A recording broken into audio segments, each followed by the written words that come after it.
नमस्कार। चलिए आज गणित की एक ऐसी दुनिया में चलते हैं जो असल में हमारे चारों ओर छिपी हुई है। आव्यूह यानी मैट्रिसेस। इसे किसी मुश्किल टॉपिक की तरह नहीं बल्कि चीजों को देखने और समझने के एक एकदम नए और जबरदस्त नजरिए की तरह देखते हैं। जरा सोचिए, इन तीन अलग अलग चीजों में आखिर कॉमन क्या हो सकता है? जवाब आपको शायद थोड़ा हैरान कर दे। और वो जवाब है आव्यूह। ये सब और इनके जैसी ना जाने कितनी और चीजें जानकारी को करीने से रखने और इस्तेमाल करने के लिए इसी कमाल के गणितीय तरीके का इस्तेमाल करती हैं। अच्छा, तो इसे समझने के लिए चलिए एक छोटी सी कहानी से शुरू करते हैं। मान लीजिए कि हमें कुछ दोस्तों के सामान का हिसाब किताब रखना है।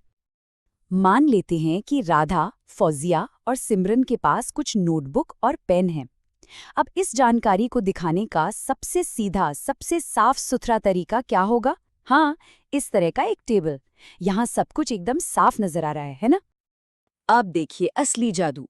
अगर हम बस नाम और हेडिंग्स को हटा दें और सिर्फ इन नंबरों को उनकी अपनी जगह पर इसी आयताकार डिब्बे में रहने दें, तो बस हो गया। हमने अपना पहला आव्यूह यानी मैट्रिक्स बना लिया है। ये कुछ और नहीं, बस संख्याओं का एक बहुत ही सलीके से सजाया हुआ डिब्बा है। तो अब जब इसका एक बेसिक आइडिया लग गया है, तो चलिए कुछ जरूरी शब्दों को भी समझ लेते हैं ताकि हम मैट्रिसेस की भाषा में बात कर सके। गणित की भाषा में आव्यूह को संख्याओं का एक आयताकार क्रम विन्यास कहते हैं। ये बस वही फैंसी तरीका है ये कहने का जो हमने अभी-अभी राधा, फौजिया और सिमरन की स्टेशनरी के साथ किया। और इस डिब्बे के अंदर की हर एक संख्या को इसका अवयव या एलिमेंट कहा जाता है। अब इस डिब्बे के अंदर जो लाइनें लेटी हुई हैं ना अगल-बगल, उन्हें पंक्तियां या रोज कहते हैं। बिल्कुल वैसे ही जैसे किसी थिएटर में सीटों की लाइनें होती हैं। हमारे इस उदाहरण में देखें तो 3 पंक्तियां हैं। और जो लाइनें ऊपर से नीचे सीधी खड़ी हैं, उन्हें स्तंभ या कॉलम्स कहते हैं। जैसे किसी पुरानी इमारत के ऊंचे-ऊंचे पिलर या स्तंभ होते हैं। यहाँ हमारे पास 2 स्तंभ हैं। किसी भी मैट्रिक्स के साइज को उसकी कोटि या ऑर्डर कहते हैं और इसे बताने का एक पक्का नियम है, एक गोल्डन रूल। हमेशा पंक्तियों की संख्या पहले और फिर स्तंभों की संख्या। तो हमारे स्टेशनरी वाले मैट्रिक्स की कोटि हुई 3 गुणा 2। तो अब एक मजेदार सवाल, अगर हमारे पास 8 नंबर हों तो उन्हें कितने अलग अलग तरह के आयताकार डिब्बों में मतलब मैट्रिसेस में फिट किया जा सकता है? जरा सोचिए। देखिए, हम 1 गुणा 8 की एक बहुत लंबी सी लाइन बना सकते हैं, या फिर 8 गुणा 1 का एक पतला और लंबा सा पिलर, या फिर 2 गुणा 4 और 4 गुणा 2 के 2 अलग अलग आयत भी बन सकते हैं। ये दिखाता है कि एक ही जानकारी को कितने अलग अलग तरीकों से देखा जा सकता है। अच्छा, तो अब हम मूल बातें जान गए हैं, तो चलिए अब मैट्रिक्स की इस दुनिया में थोड़ा और अंदर चलते हैं और इसकी अलग-अलग किस्मों से मिलते हैं। जैसे जानवरों की अलग-अलग प्रजातियां होती हैं, वैसे ही मैट्रिसेस के भी कई दिलचस्प प्रकार होते हैं और हर एक की अपनी एक खासियत है। सबसे पहला और सबसे आम है वर्ग आव्यूह या स्क्वायर मैट्रिक्स। जैसा कि नाम से ही पता चल रहा है, जब पंक्तियों और स्तंभों की संख्या एकदम बराबर हो, जैसे 2 गुणा 2 या 3 गुणा 3, तो ये एक वर्ग यानी स्क्वायर का आकार ले लेता है। अब चीजें थोड़ी और मजेदार होती हैं।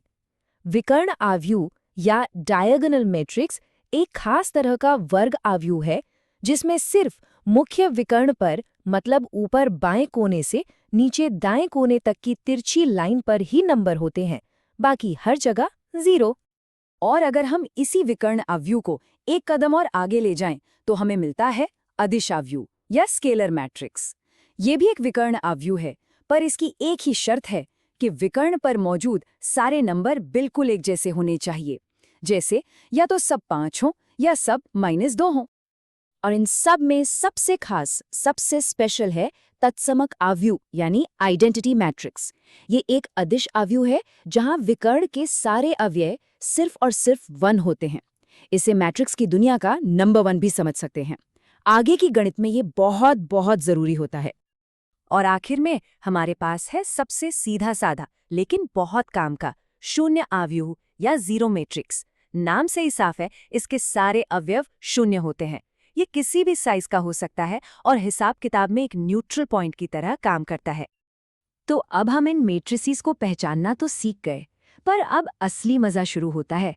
चलिए देखते हैं कि हम इनके साथ कर क्या-क्या सकते हैं। मैट्रिसेस को जोड़ने का एक सबसे बड़ा, सबसे जरूरी नियम है जिसे कभी नहीं भूलना।